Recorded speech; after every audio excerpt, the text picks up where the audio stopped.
Hi guys, for today's mini vlog, panibagong araw, panibagong ganap na naman na nangyari sa buong maghapon. Just keep on watching.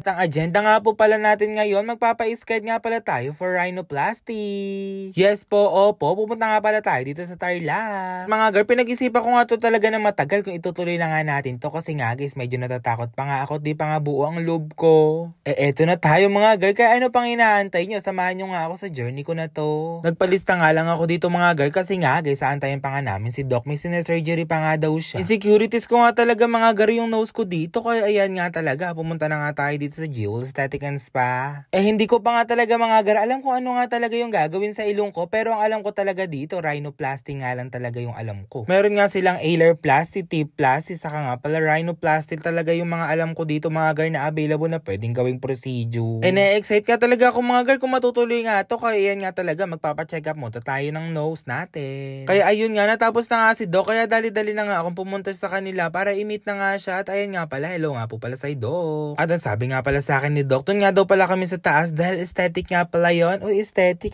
and spa nga pala itong mga gar. At trivia nga lang mga gar, puro artista nga pala yung mga nagpupunta dito at nagpapagawa din ng nose. Kaya ayun nga mga gar, ni-research ko nga talaga to kung legit, kaya ayan nga, legit nga talaga, kaya dali-dali na nga tayong pumunta dito. Kasama ko nga din pala si Puji ko dito. Salamat nga pala Puji ko sa pag-video sa akin dito. At ayun nga, nag-inquire na nga ako dyan mga gar. At mga gar, ikikwento ko nga pala sa inyo dito yung mga pinag-usapan namin ni Doc. Guys, nung una talaga, gusto ko talaga magpa-rhinoplasty para nga medyo mataas nga yung bridge. At syempre sabi nga sa akin ni Doc dito, bawal nga daw ako magpa-rhinoplasty or depende nga sa akin. Mga girl, kakaiba talaga kasi mga activities kong ginagawa kaya hindi nga pwedeng pang rhinoplasty to. Gusto ko nga pala talaga mga girl, nagagalaw ko pa nga din yung ilong ko kahit naayos nga ito. Pag Gore-Tex nga pala mga girl, wag daw munang gagalawin, baka nga daw magkaroon daw ng infection, kaya sabi ko nga kay Doc, wag na yun. Sabi ko nga kay Doc, matangos nga ako dito, at sabi nga ni Doc, matangos na nga naman daw yung nose ko. Ang sabi nga niya sa akin, babawasin na nga lang daw yung ailer, which is yung ailer mga gar, yun nga pala yung pinaka parang butas ng ilong. Yung balat nun sa gilid, babawasan nga pala ni Doc para maging maayos na nga guys. Yun talaga mga gar, go na go ako dun kasi nga guys, kahit nga magalaw nga siya, wala nga mangyayaring masama. At ayun nga, magpapalagay nga din pala ako ng tip dito para matangos nga din yung nose natin at hindi nga bilugan. Ayun nga mga gar, abangan nyo nga kung matutuloy nga tayo dito. At ayun nga, kumain nga lang kami ni Puji ko dito sa Tarlac sa SM. Mga gar, naghahanap nga lang kami dito ng kakainan. At ayun nga, talaga mga gar, hinahabol kami ng mga tao dito sa SM, nakakaya nga mga gar. At salamat nga po pala sa mga nakakilala sa amin dito. Shoutout nga po pala sa inyong lahat. O sabi sa inyo, bigla na lang talagang kinawayan si Puji ko dyan. At ayun nga mga gar, eto na nga kami mga gar, ay naglalakad na nga kami dito. At hindi ko na nga din na-videohan pala mga gar yung pagkain namin, nakalimutan ko. At andayin nyo nga mga gar kung matutuloy nga tayo doon. Sana nga nag-enjoy kayo. Yun lang guys, thank you for watching.